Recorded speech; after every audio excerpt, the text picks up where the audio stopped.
Welcome, everybody. It's a little warm in here. Mia has been so helpful arranging this gathering for us. The AC went off, but it's on now, so be patient and we'll get cooled down here. So Mia, thank you. So first of all, I'd like to just introduce Mia. She is the events person here at Pioneer Ridge, and she's the person I've been working closely with to pull this off. And I just want to give the microphone to you, and you can welcome people. And great, sounds good. Yeah. Cool. Okay, hi everybody. Welcome to Pioneer Ridge. We're so happy that you're here today, and it's even more special that we get to celebrate one of our own residents, Kelly Oliver. He's super special, and we're really grateful for him. But yeah, we welcome you here, and really grateful for Tom. Putting this all together, and yeah, let me know if you need anything. You didn't know that you'd, get a sauna experience and then also get taller. I promise it will cool down in here really soon. So, but yeah, enjoy. Thanks, everybody. All right, so I'd like to express my gratitude and also recognize a few people. Tim Hostler, please raise your hand. He's the guy who designed the flyer for this event, and he designs all of the flyers for the Lawrence Modern events. We are very grateful to him for his time, attention to detail, and they all always look fantastic. So thank you, Tim. And then another person I want to recognize is Bill Steele. He's right in front. He is the man behind the website.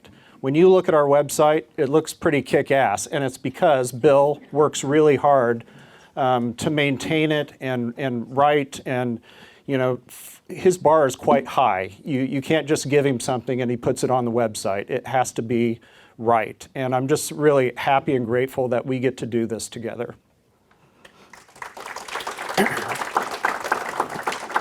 So Tim Phillips, who is a family member of Mr. Oliver, he is the brother of Lori Jo Phillips, raise your hand, who is married to Dave, who is the son of Mr. Oliver.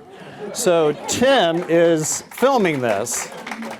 So we are very grateful to have a professional videographer here, and we're doing the best given the circumstances that we have been presented, using my Radio Shack system, and here we are. But we're going to do this, and it's an important enough event to film it, we think. So another person I want to give a shout out to is Frank Barron. He's in the corner. Frank, raise your hand. So without Frank, we would not be here today, because Frank learned of Mr. Oliver's profession and his association with Frank Lloyd Wright, and he was sort of like a gentle pit bull, I think. He kept at Mr. Oliver and wanted to visit with him, and just basically he wanted to learn what his story was. And Mr. Oliver's kind of a humble guy. He's not really, too out there, but Frank certainly got him to, visit about his story. And Frank, this is why we're here, because you actually created the film that we're going to watch. The film is about 58 minutes long, and after the film, we're going to have Dennis and Mr. Oliver just speak, converse. We're going to get to watch that and maybe ask some questions in addition to that. So one of the things that I found that was interesting is there were 800 apprentices with Frank Lloyd Wright during his time. I had no idea. That's good trivia for you all to know. And Mr. Oliver is one of the last surviving people who experienced Frank Lloyd Wright to that degree. And he's also able to recall everything too, which is remarkable. He just celebrated his 97th birthday a couple weeks ago. So it's really very special that we're here today to witness this. I'm also grateful to Dennis Domer. He's one of the founding members of Lawrence Modern. He is an American scholar of the history of architecture, and he's taught at the University of Kentucky and KU, of course. And he's a friend and mentor. whenever we have Dennis at any gathering, it just takes it to the next level, clearly. So I'm just so grateful that you're here and willing to facilitate a conversation with Mr. Oliver. He also just recently released a book called Embattled Lawrence, Volume 2, and Tim Hostler designed the book, and it's out, and it's the bestseller at the Raven Bookstore. So be sure to get that if you haven't already done it. So I'm going to hand the mic over to Dennis, and then he's going to introduce Mr. Oliver, and then we're going to watch the film. After the film, we're going to have a little break. You can go to the bathroom down the hall to the left, or down the hall to the left over here. In between, it'll be like 5 minutes or so to set up because we're going to have to switch out mics. I think that's it. So, Dennis? Thank you. It's my pleasure to introduce Kelly Oliver right here, who's almost already been introduced. So I'm not exactly sure what I should say except for this. This is my third meeting with Kelly, and we've had great conversations, especially since one of my friends is the late Curtis Biesinger, who a number of people in this audience knew Curtis, and some of you even took Curtis's design studios. I think Kent Spreckelmeyer did.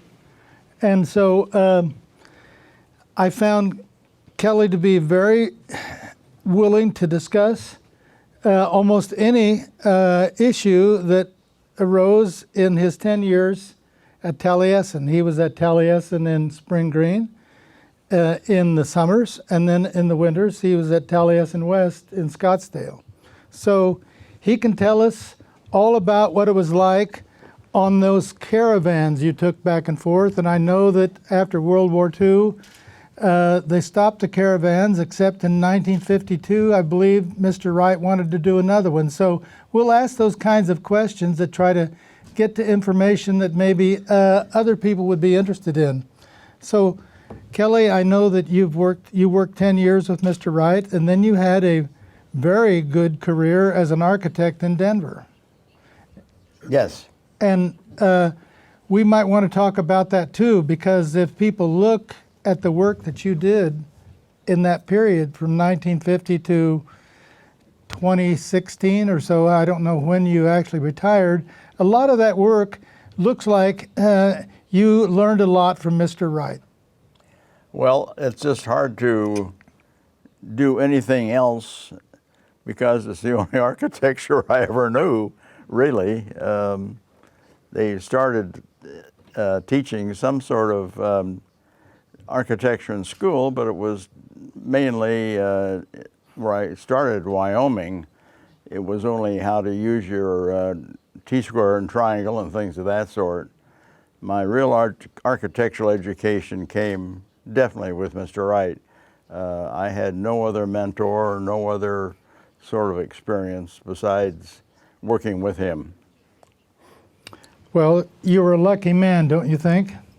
I think so, yes, definitely. Yes. Well, I think what we should do now is watch the film. This will give the audience a lot of information about you that Frank has so dutifully interviewed, and then we'll get back here and talk. Does that work? Yes. I think I would first like to take just a few minutes to describe the foundation, the apprenticeship program that Mr. Wright had. Most people are not even aware of that. They are aware that people worked with Mr. Wright. He had to have draftsmen, of course, but the fellowship itself was something completely separate. It was important to Mr. Wright because that's where his drafting help came from. The fellowship consisted generally of about 30 to 35 people. You have to go for an interview to join. I had to go to Wisconsin to take my interview. But the fellowship consisted of people from all over the country, in fact, all over the world. We had students from Europe, Asia, South America, all at the same time probably at one point. The fellowship was a do-it-yourself type organization. Mr. Wright felt that everyone should experience all sorts of life in all of its aspects, and as such, that's what we did primarily at Taliesin. In the first few years, that really was all we did, was work at the, they had farm, we had a dairy herd that had to be taken to pasture and back, and milk taken, and we sold the cream for money. There was a garden period every morning after breakfast. Even seniors were involved. Seniors are those that have been there for 10 years or more. There were approximately 5 or 6 seniors. Curtis B. Singer was one of them. But the Taliesin Fellowship was responsible for maintaining the buildings and taking care of the gardens, and we did our own cooking. There was always someone assigned as a main cook and a breakfast cook. I was a breakfast cook for a number of years, and each kitchen had, during that period, 2 kitchen help. So and that rotated through about a 3 or 4 week period. If you were at the fellowship a long time, you got assigned to the drafting room. But in the evenings, there was always work to do in the drafting room. Mr. Wright didn't like the printed specification sheets, and just in a way of teaching us to letter and on the drawings, that's what we did in the evenings. With a Crokill pen, we would copy specifications onto the drawing. Mr. Wright felt that a book of drawings, a book of specifications could get lost. And if the electrician was working on his project, the specifications were written right on his drawing, so they were hard to ignore. And the same with the plumbing drawings, structure, all the drawings had the specifications printed on them, which was an unusually different way of operating. And most architects had regular books that they put out.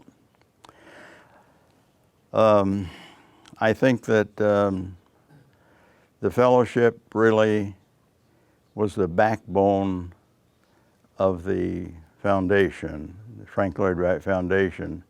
It started in 1952. This was during the Depression. Mr. Wright felt they could have some sort of a school, and it was going to teach art, it was going to teach painting, sculpture, things of that sort. We never quite got around to that point, but we certainly did learn a lot about construction. So that was an important feature about Taliesin. I know when we did the exhibition in New York, Mr. Wright sent a cadre of about 10 of us out to New York to set up the exhibition and to build the Usonian house that you have in the brochure that you got there. That was all built by the fellowship. That was just a point I wanted to make, that something that most people don't know about was the fellowship itself. There were no hired help, except that we did hire a plumber and a stonemason from town. That was about the extent of the hired help at Taliesin. Okay, we could have the film now, I guess, if you're ready to go. One person I need to recognize that I failed to is Jim Jewell. He's right here in front. Raise your hand, please. He's the guy that helped save the day in terms of our technology malfunction, and Monty Sukup, he helped too. He had a thingamajig in his truck, so that was great. And Jim did the editing of the film and worked closely with Frank and Mr. Oliver to make this happen. So thank you so much, Jim. All right, now we get to just watch Dennis and Mr. Oliver do their thing. If you have a question or two, let's consider that and toss it up here. Well, I'm not going to be doing my thing if I can help it. I'm going to try to get him to do his thing. And so I will just try to facilitate the discussion a bit. And I would imagine that there are questions in the audience. Can you hear me? There are questions in the audience, I'm sure, that would come forth if I shut up. And so I'll just ask one question, and then I will look to see if there are any out there to need help, and I'll repeat this question for him, and then he can answer it. But one of my questions was, as I looked at all those theaters that you did, you showed about 3 theaters tonight, and I thought all of them, and not including the museum, they're such odd shapes for staging, yet they seem to have worked.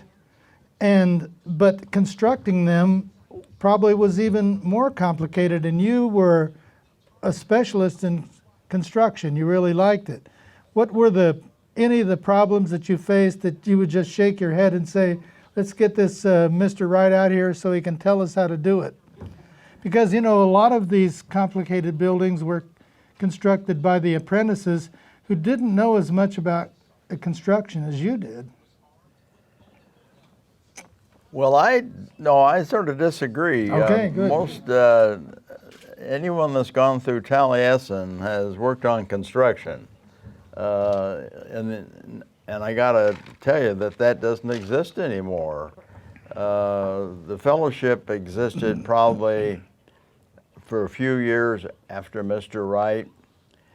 Then they went to a regular school situation.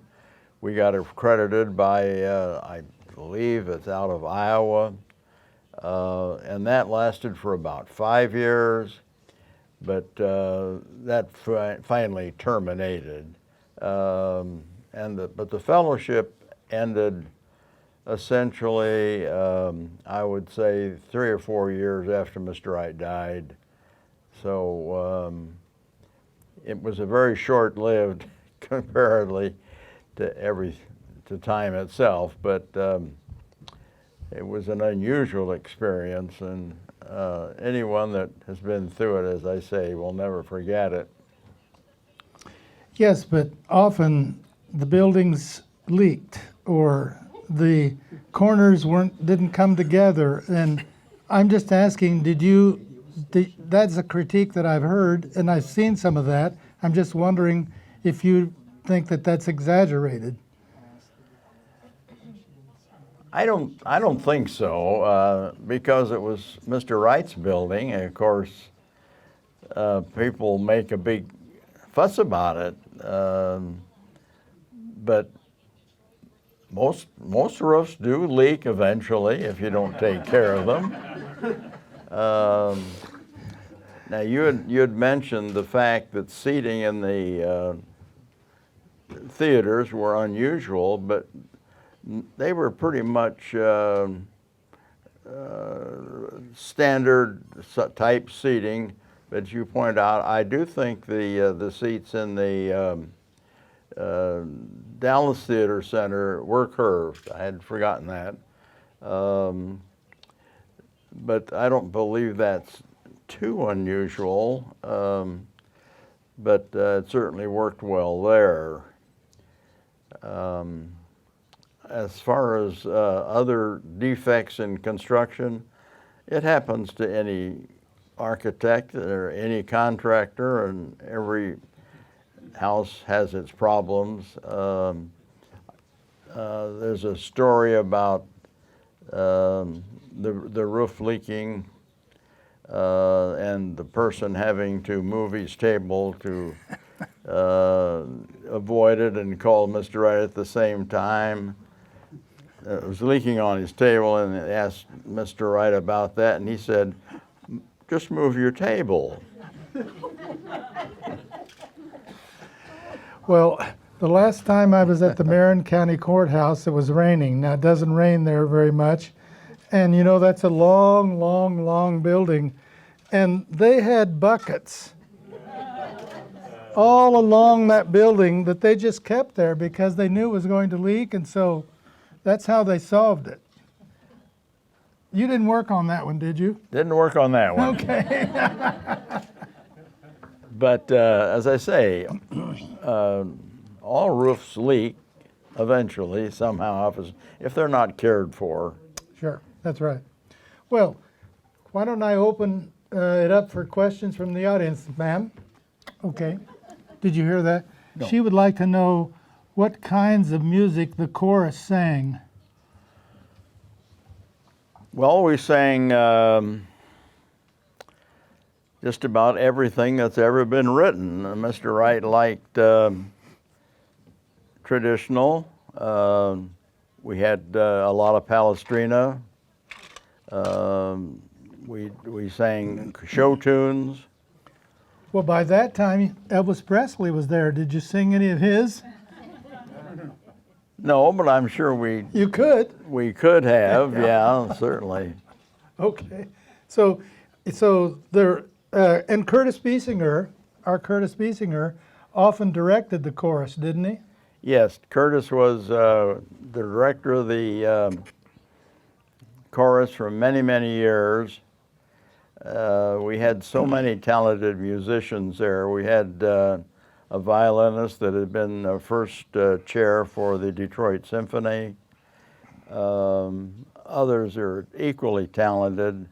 We could put together a ensemble or a short orchestra without any trouble at all. My understanding that Curtis could play about anything. Would you remember it that way? Well, if he has the music, he could. He could yeah, play it, he yes. was Yeah. he was a very talented musician. Mrs. Wright depended upon him quite a bit to accompany the Gurdjieff movement classes, which really I think was an irritation to Curtis. He was primarily there as a architectural apprentice. He was an excellent draftsman, but he was a musician, and I think anyone that is so talented occasionally is put upon to do probably more than they're willing to do, but do it well. And Curtis was certainly kind and very, very, very helpful to other musicians, and helped. He directed the chorus for many, many years. Yes, and I think that his talent in architecture and music was the cause of some consternation about the time that you and Curtis were working on the Guggenheim. And when I looked at his book, Working with Mr. Wright, he said he lost his temper when Mrs. Wright tried to get him to come back to Chicago when he was needed in New York, and he decided not to go back to Chicago. So there was some tension there between the dancers and the architects, I guess. Well, I don't know about that instance, but I do know that Curtis had a temper. We were rehearsing once. The chorus was rehearsing at one time at Taliesin, and at that time, most of the rooms at Taliesin's were connected with a little squawk box, so you could call all over to try to locate someone. And the squawk box in the place where we were practicing kept going off. And he tried to tell the person on the other line that we're doing practice, but it happened again and again. On the second time, he ran over, grabbed it, threw it across the room, smashed it completely, went back and said, now we'll start over again. So he had a temper. He did. Other questions? We'll just start here and then I'll go like that, okay? So, when Curtis designed the Music Academy building in Aspen, I always wondered what his connection to Colorado was. Did you or your architecture firm in Denver have anything to do with his building that building in Aspen? Just a Colorado connection? No, but I know that he originally, during the war, he was a conscientious objector, as were 4 or 5 other apprentices at Taliesin. They had the option of going to jail or working with the government. A lot of the apprentices worked with the CCC Corps that worked on the forests around the country. Curtis worked in Colorado with the CCC and got to know the people in Aspen, particularly one of the architects there who had been a very early apprentice of Mr. Wright's. And after the war, Curtis would take a vacation and work with this architect in Aspen and work on his book. And he kept a very precise diary. He was a very precise person. And but you could always find him in Aspen for a certain time during the summertime. He loved Aspen, and as we all did, really. And he designed the music school. Yes, and I wasn't familiar with his work at that time until Dennis here pointed it out to me. But it was before I moved back to Colorado and started going to Aspen. I didn't know that, but I do know that he spent a lot of his summers up there. He did. Were they paid? Were the apprentices paid? Yes, after you had been there a certain number of years, somewhere around maybe 8 or 9 years.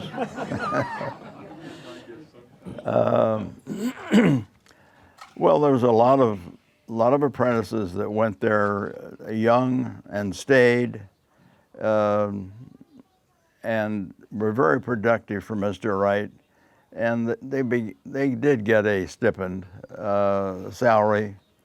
I never knew exactly how much. It was never really talked about too much, but Mr. Wright knew how important they were to him. The senior apprentices were his drafting force, and they helped train draftsmen.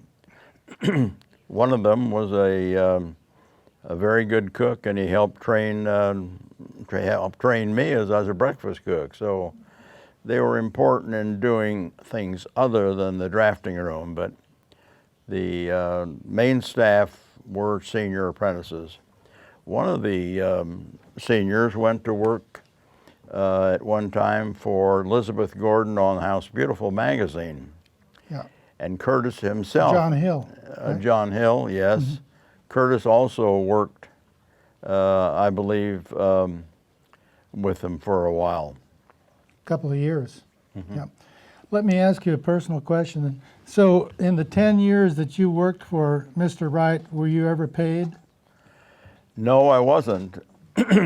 I went back after Mr. Wright died.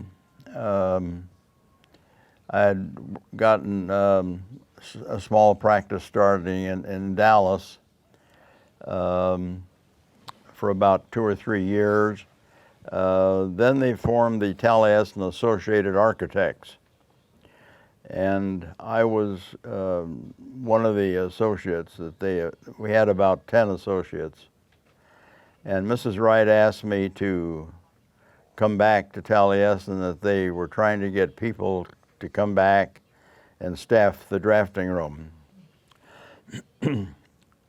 I closed my office in Dallas and went back, but it wasn't the same.